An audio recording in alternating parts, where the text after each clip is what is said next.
Hello and welcome to Stuff That Interests Me with me, Dominic Frisby. And today it is my pleasure to welcome to the show a very rich man. He is one of Britain's most successful investors. He's an entrepreneur. He's also a philanthropist. He's also an author. Jim Mellon, welcome to the show. Thanks, Dominic.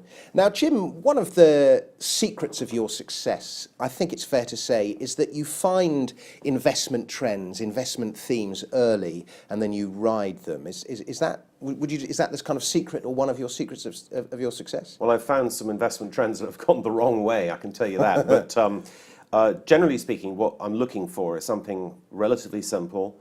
I don't necessarily want to be the first mover, and often I'm not the first mover, but something that through reading I've developed a concept of that, and I become more knowledgeable than the average investor in, and I meet the right people involved in that particular field, and that I call a money fountain. So a big idea translating to a money fountain. And in the last, say, 20 years, I've had 2 or 3 of those. One was in German property, which has been a very good investment for us, and we still have that, trying to work out what to do with it, to be quite honest.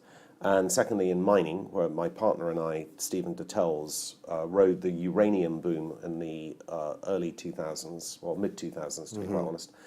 And then latterly, biotech, which has now morphed into this concept of juvenescence, which is the science of longevity. Well, that's what we'll talk about now, because the next big trend that you've identified, and you've written a book about it, is longevity, and your book is called Juvenescence. So I guess the place to start, the longest person who ever lived, I understand, and lived to the age of 122. And one of the things you suggest in the book is that before long, the average person in the developed world will live to 110. That's correct. So within 20 years, we've come to the conclusion, that is Al Chalabi and myself, my long-standing co-author, that the average life expectancy in the developed world, and of course the developing world is catching up in terms of life expectancy as well, notwithstanding short-term interruptions such as we have today in the UK or the United States, will rise to 110 to 120. Now, put that in context, my friend Andrew Scott, who wrote the book The 100-Year Life, which was published last year, which is more of a sort of societal impact book than the one that we've written, he makes a very good analogy. He says, right, Dominic, as an example, this will mean instead of getting up in the morning and having 24 hours ahead of you, you'll get up in the morning and have 36 hours ahead of you. So for the difference between 82 to 85, which is the current life expectancy, and 110 to 120 is that great. And what are we going to do with all that time? How are we going to manage the trajectory of our lives versus what we think of as a trajectory today? And what are the economic impacts of that? And that's what the book is about. And it's super exciting science for me, and I think it'll occupy. I don't think I need any other big ideas, because this will be the biggest industry on the planet. I'm absolutely certain of it. And there'll be many opportunities within it. The biggest industry on the planet. That's a huge statement. And as just hearing you talk, there's so many ideas going through my head. But I suppose the place to start is, why are we going to live longer? Well, science is catching up with the aspiration of an ultra-long life for the first time. People 50 years ago were writing about, I can make you live to 100, or if you do, to follow my formula, or let me have some money to develop my compounds, I'll allow you to live a very long life. But of course that was charlatanism, it was BS, but now there are actually compounds available today, compounds which are in development, and techniques which are here, but which are being developed, which will enable us to live those ultra-long lives. And if I can give you just a couple of examples of those. There is a drug called rapamycin, which you may have heard of, which comes from... because I read your book. Right, well, very good. You're the first person to ever read the book, apart from the people inside the company. Okay. But rapamycin was discovered in Easter Island, whose name is Rapa Nui. The statues? The statues, yeah, with the big heads. And the local name is Rapa Nui for Easter Island. And it was in the soil, and it was discovered in the 1970s, and it was used as a cancer drug and also as an immunosuppressant for people who are undergoing bone marrow transplants, as an example, or organ transplants. And it was observed in animal models, so by animal models I mean mice and rats, that it had a very positive longevity effect. So in mice, for instance, they live 25% longer if they are on rapamycin than if they don't take rapamycin. Now, just sorry to interrupt you for a second, but we hear figures like 25% longer, which is sort of from 80 to 110, it's sort of 25% longer. And you kind of, 25% doesn't sound like that much, but it's an enormous amount. Actually, 80 to 110, You're if I'm correct, correct, it's 33%. is about 40%. Yeah, because Okay. it's 30 over 80. So, sorry. And there, in that little mathematical exchange, is why Jim is a better investor but than I'm I am. making the point that it's Yeah. even Yeah. bigger Yeah. than 25%. Okay. All right, but rapamycin on its own in human beings won't add 25% to your life, because in smaller animals, these treatments tend to have a proportionately larger effect than they do in larger animals such as ourselves. However, rapamycin is toxic in humans, so if I gave it to you today, it would have negative effects as well as positive effects. So they're working on something called rapalogs, which are analogs of or derivatives of rapamycin, which will be on the market in the next 3, 4, 5 years, which will have longevity effects. But the drug companies can't say, I'm going to make you live another 25%, because they can't hang around for the next 50 years to see whether you live another 25% or not. So they'll make other claims for it. They'll say that it will, restore your immune system, as an example, which it does in elderly people. Is that why it has this longevity effect, because of the immune system, or does it stop cells breaking down? Or? Basically, what it does is it acts on the mTOR pathway, which is one of the key pathways of aging. mTOR stands for mechanistic target of rapamycin, and it is one of the key pathways that regulates your potential decline into old age and senescence. And this interrupts that negative effect, and it interrupts it brilliantly. But rapamycin on its own, which is here today, is only one of the elements that's going to lead to that cumulative effect of going to 110 or 120, because aging is a multifactorial process. It's not predetermined. We're not destined to age. We're not destined to die. But it happens for a variety of many reasons. Possibly 2,000 genes are implicated in aging. So taking the key genes and manipulating them is going to be a very key part of this process. So that gets to the next stage. We've got some drugs that will work today, including rapamycin. Metformin is another one. You should be taking a mini aspirin. You probably are on a daily basis. A mini aspirin? Yeah. Because it thins the blood? It does, and it will cut your risk of a heart attack by 50% and your risk of a stroke by 80%. So how many grams would that be? 75 to 81 milligrams. And you can get it at Boots, it'll cost nothing. Yeah. Or very little. And you take one a 20p or day. something, yeah. 20p or something. It costs, aspirin is the cheapest drug in the world. Yeah, but these are mini ones. They're specifically designed for, they're called daily aspirins. Okay. And if you take that, Dominic, it will have anti-cancer property, and it's observed in millions of people, and reduce your risk of a stroke and heart attack. And that's a simple observation, right? Do you take one every day? I do, but you must go off it 1 week a month, because it has potential bleeding effects, stomach effects, basically. So just, take it, but 3 weeks of every month, basically. And what other kind of little lifestyle things are going to make us live longer? Don't smoke. 14 years off your life. 14? On average, yeah. Lung cancer is the major cause of, major cancer, and lung cancer is 80% smoking related, and cancer is the second biggest killer in the United Kingdom and in the developed world. The biggest killer being? Heart attacks? Exactly. Well, no, cardiovascular disease. Okay. Right, so strokes, heart attacks, chronic heart failure, atrial fibrillation, that sort of thing, basically. And so 160,000 people on the planet die every day, all right? And of those, 100,000 plus die of 5 diseases, which are all related to aging. Cardiovascular disease, cancer, dementia, respiratory disease, and diabetes, stroke, obesity. Okay, now, if I live another, I'm 48 now. Yeah, you're not even halfway through your life. Now, if I make it to, oh really, I'm going to live to 100, based on the current projections? Oh no, you'll live more than 100, I think. I mean, I'm talking about the life expectancy for people like you and me will be 120. For children, For us two sitting here, I know that you're 60 years old and you look fantastic on it. Oh, thanks, Your Dominic. life expectancy is going to be 120 as well. well, my life expectancy is, but whether I make it or not is down to my own lifestyle, to environmental conditions like do I get killed in a road traffic accident or a murder or am I in a plague or famine or whatever.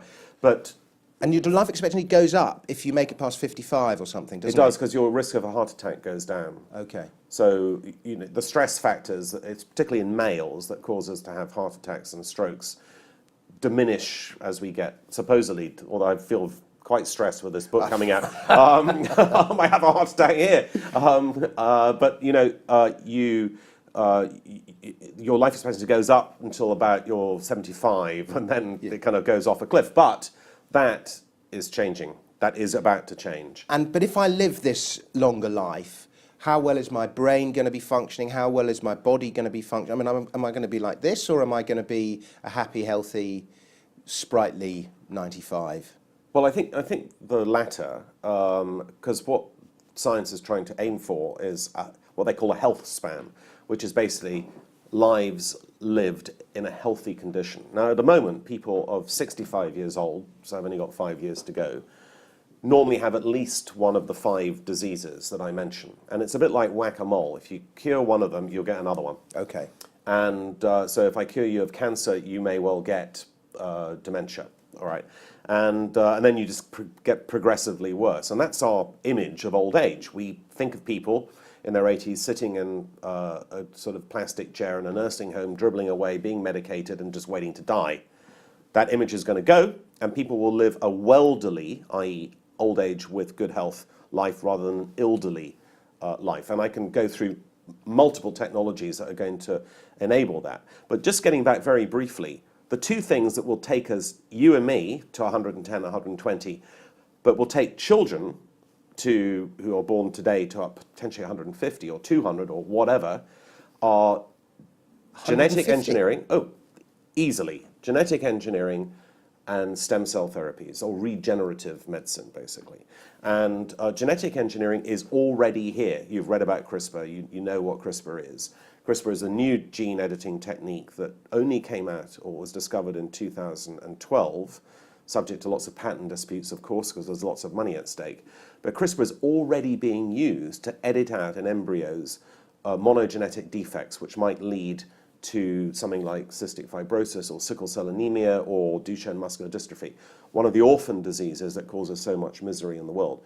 But from an aging point of view, CRISPR, because there are 2,000 genes implicated in aging, could allow us to be re-engineered genetically in the relatively near future. So this is not something that's 20 years away. This is something that's 5 to 10 years away.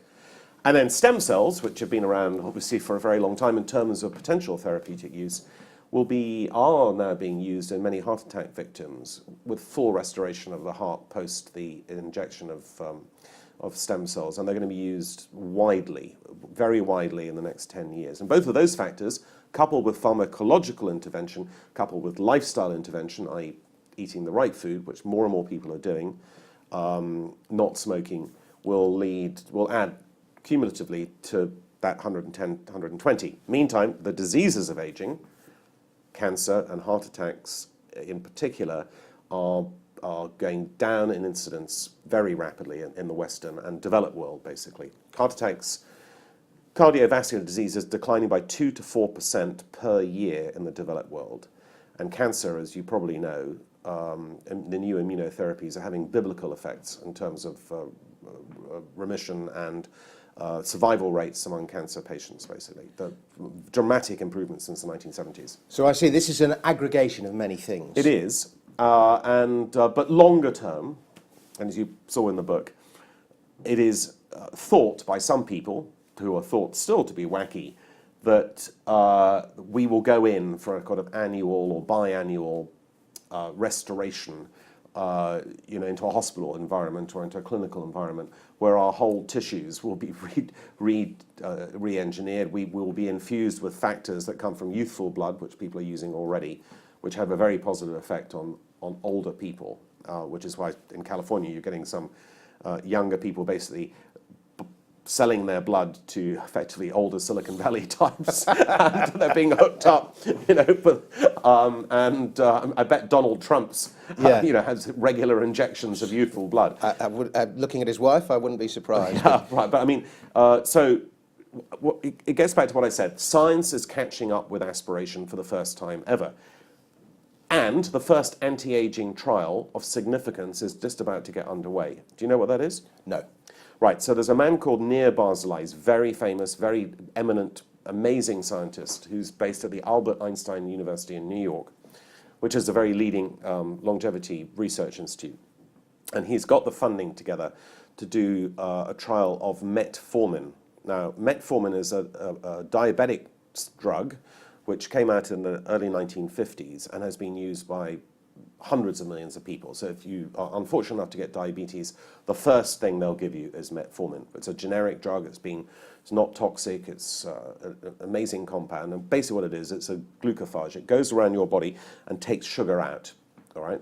And diabetics who take metformin live on average longer than healthy people without diabetes who don't take metformin, whereas the average diabetic will live 8 years less than the healthy people. So the formalization of this trial is underway now, and or about to go underway, and they're looking for events. They're looking in a population of over 75 years old to see how many of them die or have a heart attack or whatever, those on metformin and those not on metformin. And although metformin carries no prospect of making any money because it's a generic drug, the fact if it works, it validates the idea that there are compounds out there that affect longevity. It'll be the first formal trial of a longevity product, and it's very exciting, very exciting. Jim, we're coming to a close. I've got two questions that I want to ask you, or two areas I want to ask you about. And the first one is, what are the economic implications of all this? Are we going to turn into kind of Japan on steroids, or and how are we going to fund our lifestyles if we're living that much longer?